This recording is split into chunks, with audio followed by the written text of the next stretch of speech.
नमस्कार मित्रांनो, लग्नानंतर होईलच प्रेम या मालिकेच्या पुढच्या भागामध्ये आता पार्थचं स्वप्न असतं की आता काही झाले तरी आता वेळ वाया घालवायचा नाही आणि काव्याला मात्र IPचं जिचं जे स्वप्न आहे ते पूर्ण करायचे, म्हणून तो काव्याला प्रत्येक क्षणाला अभ्यास करायला सांगत असतो। तर आता काव्य ही मालिनीसोबत किचनमध्ये काम करत असते। आता मात्र पार्थ तेथे येतो।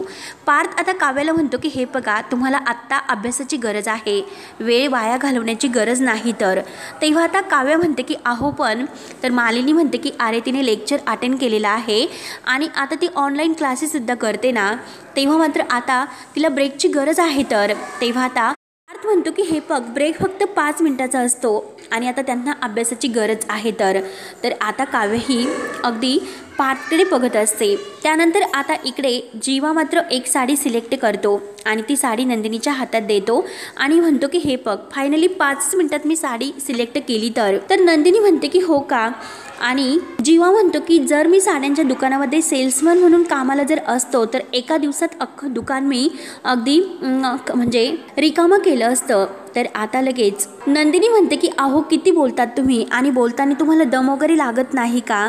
तर लगेच आता जीवा हा वर बघतो आणि देवाला म्हणतो की देवा, एकदाची ह्या जीवाची बडबड आहे तर त्याचं तोंड एकदाचं बंद कर।